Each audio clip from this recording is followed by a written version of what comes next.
2022-23 বৰ্ষৰ ভ্ৰাম্যমাণ নাট্যদল বৰদৈচিলা থিয়েটাৰৰ আখৰাৰ অন্তিম পৰ্যায়।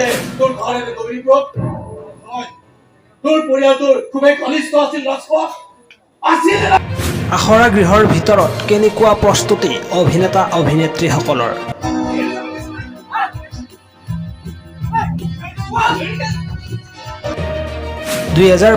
বৰ্ষৰ বৰদৈচিলা থিয়েটাৰৰ বিশেষ আকৰ্ষণ ফাঁচিকাঠত ৰাজখোৱা। এটা নিৰ্মম শব্দ। কেনেকৈ সুসজ্জিত কৰা হয় মঞ্চখন।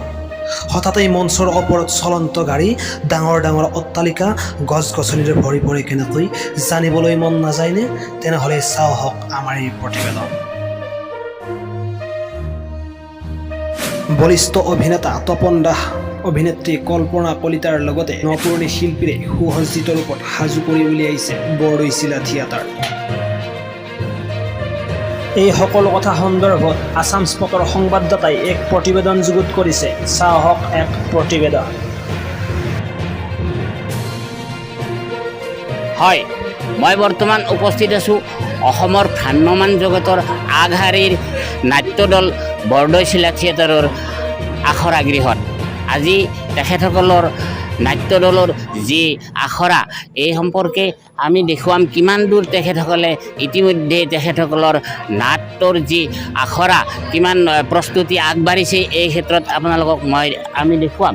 ইয়াৰ আগতো আমি আপোনালোকক তেখেতসকলৰ শুভ মুহূৰ্তৰ কিছু দৃশ্য আৰু সাক্ষাৎকাৰো দেখুৱাইছিলোঁ। আৰু আজি ইয়াতে যি আপোনালোকে প্ৰত্যক্ষ হয়তো কৰিবলৈ পাৰিছে যে তেখেতসকলৰ আখৰা চলি আছে ইতিমধ্যে। আৰু এই ক্ষেত্ৰত আমি যি ইয়াৰে অভিনেতা অভিনেত্ৰী তেখেতসকলক পোনপটীয়াকৈ তেখেতসকলৰ সাক্ষাৎ ল'ম আৰু আপোনালোকক ইয়াৰ যি দৃশ্য আছে নাটকৰ দৃশ্যবোৰ দেখুৱাই যাবলৈ আমি চেষ্টা কৰিম।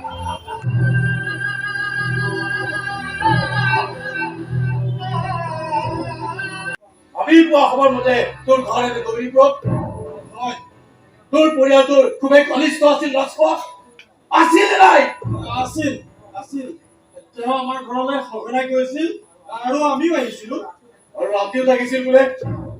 থাকিছিল থাকিছিল নাজানো। তেওঁ বোলে আমাৰ সৰু কাঠ খোৱা ঘৰটোলৈ গৈ বৰ মানসিক শান্তি পাইছিল। শান্তি আছিল নেকি? নাজানো নহয়। এতিয়া ক'ত আছে জানানে নাই? ছাৰে ক'বলৈ মানা কৰিছে। আমিতো ক'বলৈ দিছো ক।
হঠাতে সিদ্ধান্ত ললে নেকি?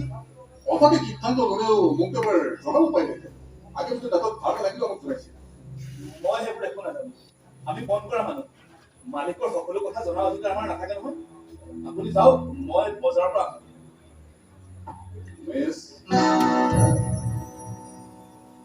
সকলো ঠিকে থাকে আছে? আছে চব ঠিকে আছে। বহুত বাৰু কি দেখি হ'ব বাৰু, মই আহিছো।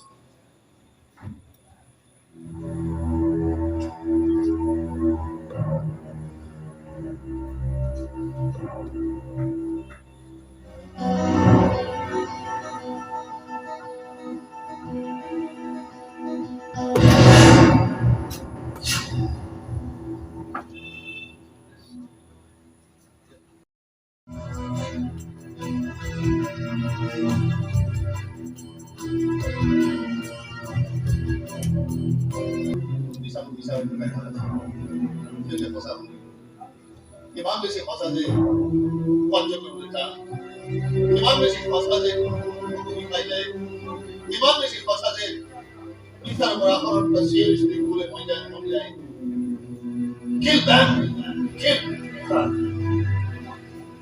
সঁচা মিলাই এক অপৰাধ I am not a criminal.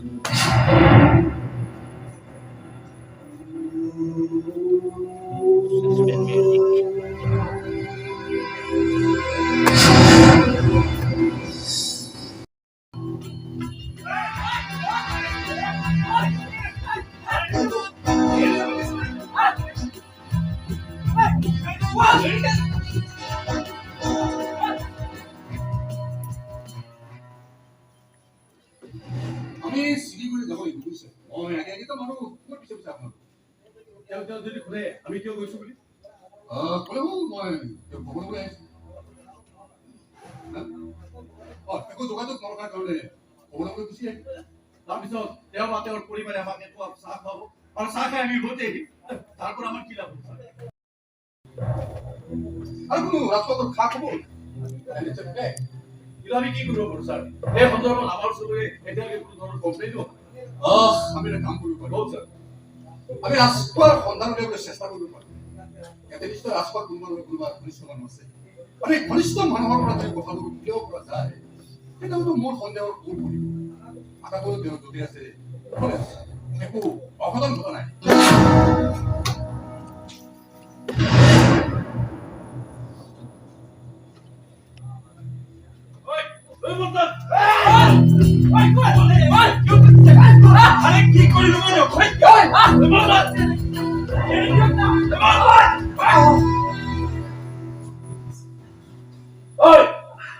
এইটো কি গম পাওঁ নে নাপাওঁ চৰকাৰী মানুহ কোন থাকিছিল ইয়াত কোন থাকিছিল নকওঁ কিয় মই কেনে কৈছে এই ঘৰটোলৈ তোৰ আৰু তোৰ পৰিয়ালৰ মানুহৰ কি হৈছে মোক কেনেকৈ চুৰ ডকাইতৰ দৰে কিয় ধৰি আনিছে কি কৰিলো মই ছাৰ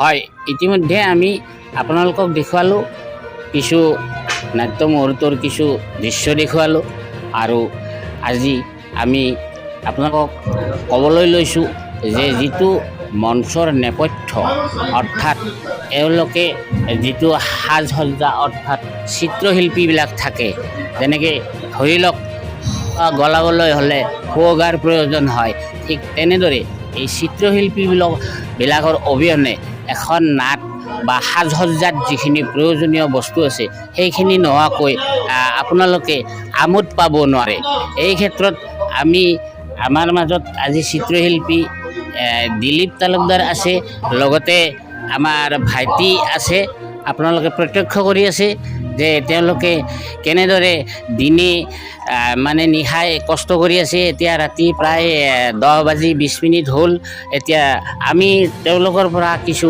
সাক্ষাৎ ল'ম সঁচাকেই ভ্ৰাম্যমান থিয়েটাৰ এখন হ'বলগীয়া হ'লে কিমান যে এটা চিত্ৰশিল্পীৰ প্ৰয়োজন তেওঁলোক যি অংকন এই অংকন নোহোৱাকৈ যে এটা অংগ বৃহৎ অংগ এটা যে ঘাটি হৈ যায় সেই সম্পৰ্কে আমি ভাইটিসকলৰ পৰা কিছু দুই এটা সাক্ষাৎ ল'ম আছাম স্পটৰ নিউজৰ পৰা তোমালৈ আমাৰ স্বাগতম থাকিল আৰু তোমাৰ নাম মোৰ নাম শ্ৰী ৰিংকু ৰাভা আমি এই নাটকখনৰ প্ৰায় 3খন নাটকৰে কাম প্ৰায়খিনি সমাপ্ত কৰিছোঁ আৰু ধৰক 20% মান কাম বাকী আছে অংকনখিনি সমাপ্ত কৰিছে আমাৰ মানে আৰ্টৰ বিভাগত সেই কামখিনি মাত্ৰ 20% মান বাকী আছে কালি আৰু পৰহিৰ ভিতৰত আমি সেইখিনি সম্পূৰ্ণ কৰিবলৈ চেষ্টা কৰিম আৰু এই সম্পৰ্কে যি চিত্ৰশিল্পী তোমালোক যি চিত্ৰ আঁকা এই সম্পৰ্কে তোমালোকক কিবা ড্ৰাফ্ট বা লিখনি দিয়ে নেকি যে এনেকুৱা তেনেকুৱা কৰিব লাগিব হয় নিশ্চয় মানে নাটকত যিখিনি প্ৰয়োজনীয় মানে যিখিনি দৰকাৰী বস্তু সেইখিনি আমাক এখন মানে কৈ দিয়ে কি কয় সেইমতে আমি কামখিনি আগবঢ়াই নিয়াৰ কাৰণে চেষ্টা কৰি আছোঁ আৰু সেইমতে আগুৱাই লৈ যাই আছোঁ কামখিনি। ধন্যবাদ। আমাৰ এই ক্ষেত্ৰত আমাৰ আন এজন আমাৰ চিত্ৰশিল্পী আছে, তেওঁ দিলীপ তালুকদাৰ। তেওঁলোকে যে আজি বহুত কষ্টৰ মূৰত বহুদিনেই অংকন কৰি কৰি আজি বৰদৈচিলা এখন আগশাৰী থিয়েটাৰত তেওঁলোকে আজি এই চিত্ৰ অংকন কৰিবলৈ পাৰিছে। যে সাজ সজ্জাৰ যিখিনি প্ৰস্তুতি এই সম্পৰ্কে তেওঁৰ পৰা আমি অলপ জানিবলৈ বিচাৰোঁ। মানে আমি এতিয়া যিহেতু থিয়েটাৰখন অলপমান হৈছে, হয়, মই এতিয়া দিনে ৰাতি কৰিব লগা হ'ল কাম, কষ্ট যথেষ্ট হয়। তাৰোপৰি আপোনালোকক যিটো লাগে আৰু বেছিকে কামবিলাক কৰিব লাগে সেইখিনি। আৰু আপোনালোকে যে দিনে নিশাই কষ্ট কৰি আছে, এই ক্ষেত্ৰত আপোনালোকে ইয়াৰ মজুৰিটোত সন্তুষ্ট নে? হিচাপত যদিও আছে কষ্ট হিচাপত আৰু মানে ভালেই চলি আছে। ধন্যবাদ। তেওঁ দিলীপ তালুকদাৰে ইতিমধ্যে যিখিনি আমাক এই যে মঞ্চৰ যিখিনি দৃশ্যসমূহ সজোৱাৰ ক্ষেত্ৰত যি আৰ্ট, তেওঁলোকৰ কলা, ইয়াতে আপোনালোকে প্ৰত্যক্ষ কৰি আছে। এইখন এখন মাৰুতি কাৰ হয়। ইয়াৰ যিটো ছবি তেওঁলোকে যি আজি এই কাৰ্টুন অৰ্থাৎ এই মানে ইয়াতে কাঠত অংকন কৰিছে, কিমান এটা কষ্টকৰ, কিমান কষ্টকৰ হয়? যথেষ্ট কষ্ট হয়। বাকী কটাব লাগে, যথেষ্ট কষ্ট হয়। ইয়াৰ যে ইনষ্ট্ৰুমেণ্টখিনি আছে এইখিনি তেখেতসকলে কিনি দিয়ে এনেই তোমালোকে নিজাববীয়াকৈ? মালিকে দিয়ে, হয়, গোটেইখিনি মালিকে যোগান ধৰে। কৰিব লাগে কামটো। কেতিয়ালৈকে তেখেতসকলৰ নাটক যাত্ৰালৈ ওলাব? 4 তাৰিখৰ পৰা ওলাব। 4 তাৰিখ। অপেনিং হ'ব শনিবাৰ। ঠিক আছে। ইতিমধ্যে তেওঁ যিখিনি আমাক ইয়াৰে তথ্য দাঙি ধৰিলে খুব সুন্দৰকৈ, যে চিত্ৰকলাৰ যিটো প্ৰয়োজন, আচলতে এটা থিয়েটাৰৰ অবিচ্ছেদ্য অংগ, এটা অতি গুৰুত্বপূৰ্ণ যি তেওঁলোকৰ চিত্ৰকলা, যিখিনি নহ'লে মানুহে সম্পূৰ্ণকৈ যি থিয়েটাৰৰ এটা দৃশ্য, ইয়াৰ অভিনয়ৰ সৈতে দেখি যি এটা আমোদ, এইখিনি নহ'লে আমোদৰ কিছু এটা আধৰুৱা ৰৈ যায়। আৰু এই ক্ষেত্ৰত আৰু এজন যুৱক আমাৰ মাজত আছে, তেওঁ এই চিত্ৰকলাৰ লগত জড়িত আছে। তেওঁ তেওঁৰ অভিজ্ঞতাখিনি ক'ব।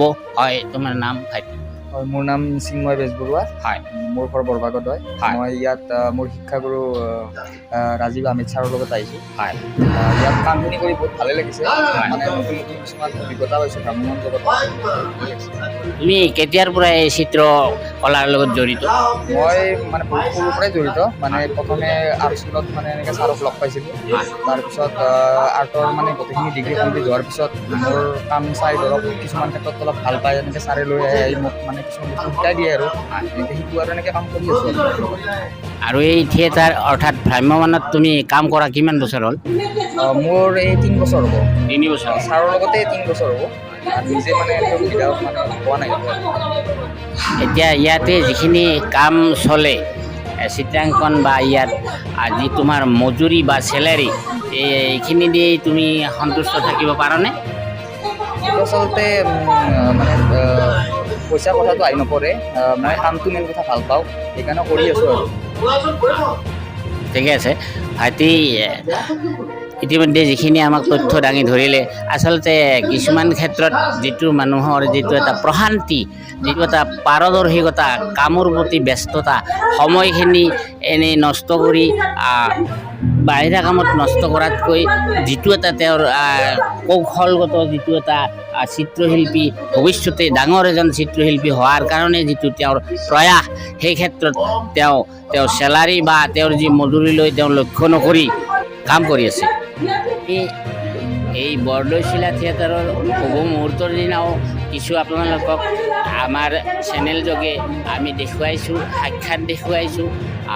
আজি আপোনালোকক আমি কিছু দৃশ্যাংশৰো সাক্ষাৎ দেখুৱাম আৰু এই ক্ষেত্ৰত আজি যে চিত্ৰাংকন যিটো চিত্ৰ বা যি সাজ সজ্জাত যিটো বস্তু লাগে যিবিলাক বস্তুৰ দৰকাৰ ইয়াতে দেখিছে আপোনালোকে গাড়ী এখনৰ আৰ্ট কৰি থকা হৈছে তেওঁলোকে ইতিমধ্যে অংকন কৰি আছে আৰু এই ক্ষেত্ৰত যে এটা ক'বলৈ গ'লে যে সনত শুৱগা চৰা যিটো কথা এটা দৃশ্য আচলতে অভিনয়ৰ এটা দৃশ্য চাবলৈ হ'লে যিটো পিছফালে সাজ সজ্জা থাকে এনে ক্ষেত্ৰত যি আজি এই সাজ সজ্জাৰ ক্ষেত্ৰত যি কৰ্মীসকলৰ যি তত্বাৱধানত আছে ৰাজীৱ আহমেদ ডাঙৰীয়া তেখেতৰ পৰা আমি কিছু জানিম যে এই যে আপোনালোকে চিত্ৰকলাখিনি কৰিছে এই কৰোঁতে আপোনালোকক কোনো ধৰণৰ লিখনি প্ৰযোজকৰ ফালৰ পৰা বা ইত্যাদি যি আপোনালোকৰ আচবাব লাগে কেনেধৰণে যোগান ধৰিছে ক'ব সেইখিনি যি প্ৰয়োজন হয় সেইখিনি আমাৰ প্ৰযোজকে ধুনীয়াকৈ যোগান ধৰি আহিছে বাকী আমি কামখিনি সুচাৰুৰূপে দৃশ্যসজ্জাৰ কামখিনি ধৰক যি লাগে ছেটিংছৰ সেই কামখিনি আমি নিয়াৰিকৈ এতিয়া আমাৰ 2 তাৰিখ অপেনিং আছে অপেনিঙৰ আগত ক্লিয়াৰ কৰিব লাগিব আৰু